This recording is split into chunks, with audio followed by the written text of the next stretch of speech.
I was married for 52 years, and I didn't understand marriage until the last 5. He said it simply, no drama, no regret in his voice. Just the particular honesty of a man who has nothing left to protect. The old man sat at the kitchen table, the way he always did, still, unhurried, as if he had nowhere left to rush to. Morning light moved slowly across his hands, in his fingers, a photograph, small, faded at the edges. The way important things get when they've been held too many times.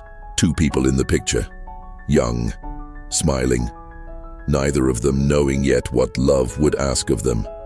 He looked at it for a long time before he spoke. I was 24 when I married her. The world felt enormous then, and we felt bigger than it.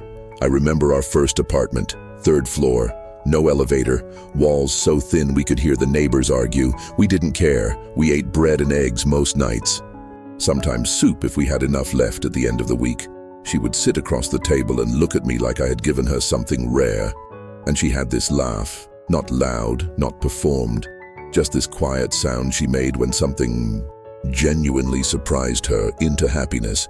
I used to say things just to hear it. I used to think, this is the whole thing, but life doesn't warn you.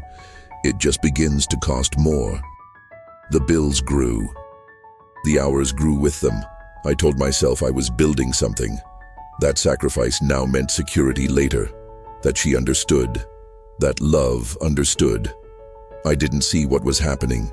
The apartment that once felt warm began to feel like a place I slept.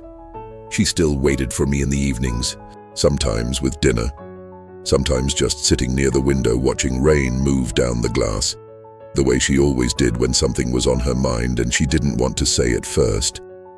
But I was tired in a way I couldn't explain. Though, kind of tired that makes you stop noticing the person standing right in front of you. I didn't ignore her. I simply stopped seeing her. There's a difference. I didn't know that then.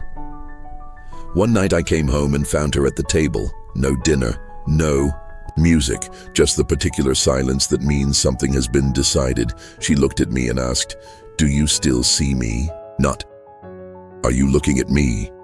She meant something older than that. She meant, "Do you still remember who I am to you? Do you still reach for me the way you used to? Do you still know, without being told, that I am here?" I stood in the doorway, and I had no answer. Not because I didn't love her, but because I realized, standing there, that love without attention is just a memory you're living off, and I had been living off it for years. Marriage doesn't collapse. That's what no one tells you. It doesn't end in a single fight. It doesn't go out like a fire. It goes quiet. A conversation you keep meaning to have. A hand you stop reaching for. A moment where she says something small and you say, and look back at your phone and she says nothing, and then nothing again the next night.